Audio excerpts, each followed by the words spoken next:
My name is Robert Beausoleil, and I have with me here today Mr. Sean Ngo, the CEO and co-founder of Via Franchise Consulting. Recently, Sean and I have been discussing the various countries in Asia, in regards to the franchising world. And for this week's program, we're actually going to focus on Malaysia. Now, Malaysia is a country with a population of around 33 million people, has a reasonable GDP of 27,000 per capita, and it's a very interesting place. It's very culturally diverse, with a mixed population, Malay, Chinese, and Indian Malaysians.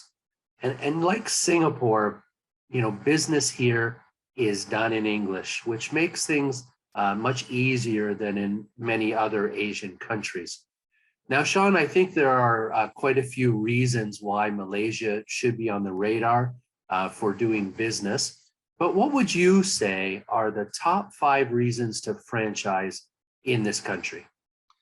Great speaking to you again, Robert. That's a great question. Malaysia is undoubtedly a market that many of our clients, our franchisor clients, whether they're from the US or Europe or other parts of Asia, want to focus on.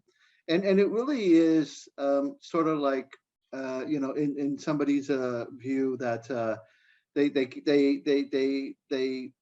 say that Malaysia is like a bigger Singapore.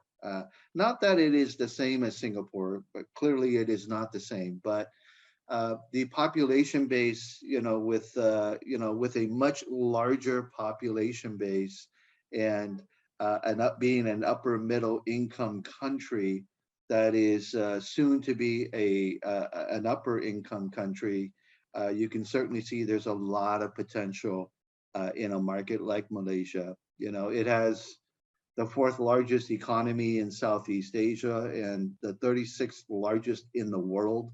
So even in today's terms, it is obviously a very sizable economy within Asia already.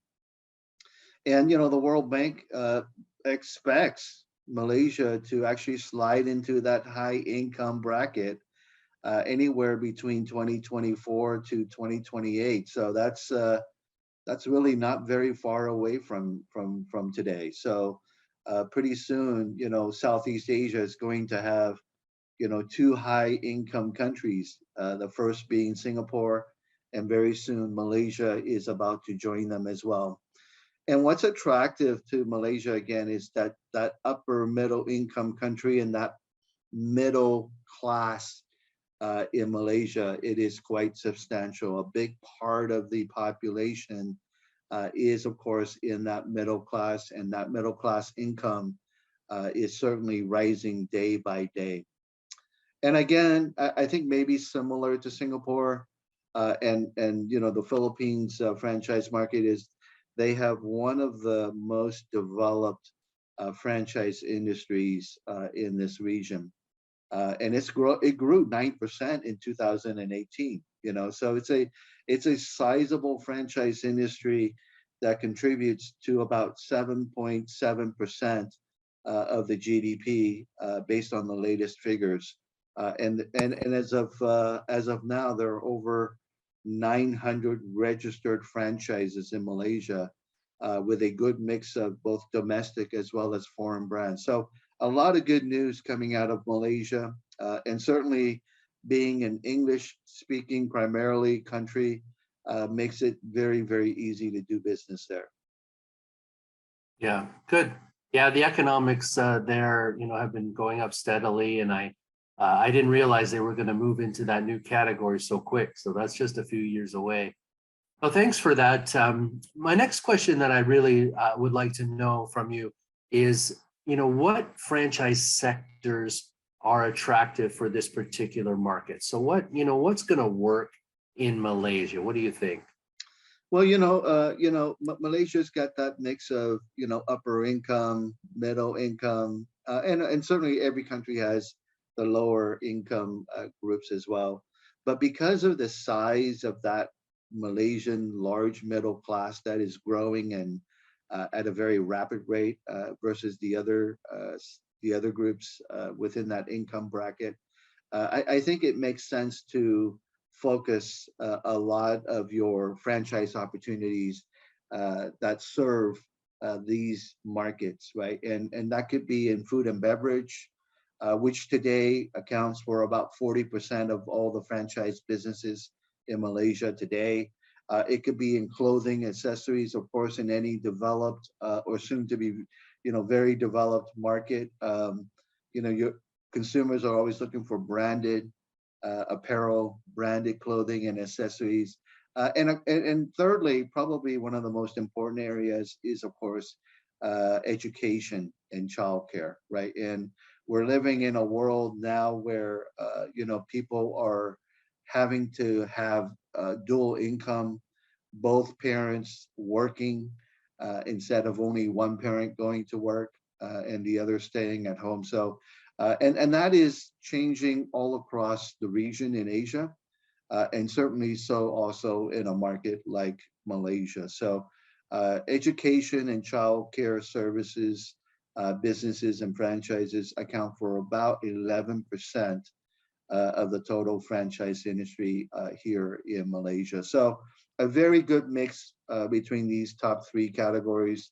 Of course, there are opportunities for beauty and healthcare and other types of services as well. And one of the unique things about Malaysia too is being one of the more developed, franchise markets in Asia is the fact that not only Western brands are attractive, but of course brands from within Asia, whether it's from Hong Kong or Japan or Korea or Taiwan or Thailand or the Philippines, all of these branded franchises that have been successful in their countries have a very good opportunity in a market like Malaysia as well. And you can see that with bubble tea, for example. You go Yeah. to Malaysia, you'll find tons and tons of, international, bubble tea franchises from all over the world that kind of converge in a market like Malaysia. So lots of opportunities, not only in the bubble tea market, but of course, in many other F&B areas as well. And education, like we talked about, I think that still remains one of the most important sectors in Malaysia. And the kindergarten to 12th grade is gaining very, very high popularity, especially with the upper middle income class in Malaysia that want to provide this type of private education to their children when it makes sense and when it is affordable.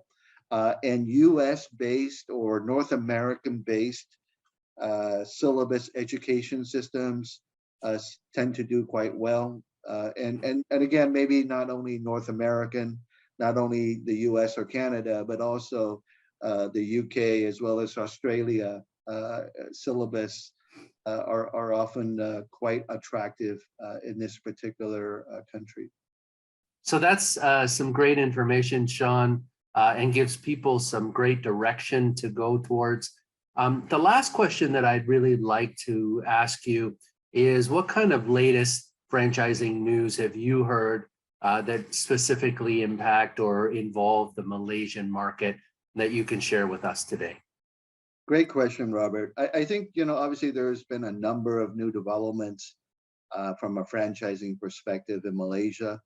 But maybe I want to take a different spin on this, and that is how cloud kitchens and ghost kitchens are really taking the F&B world by storm, right? So it's taking the world by storm in the Americas, to Europe, to Asia, and many other parts of the world. And really, the situation is very similar in a place like Malaysia.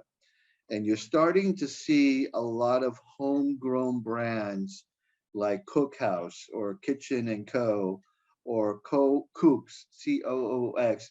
They're all making a lot of news in places like Malaysia because they all see great opportunities to bring the kitchen closer to the consumer, especially in these times when we all still have some slight concerns about going out and eating in public.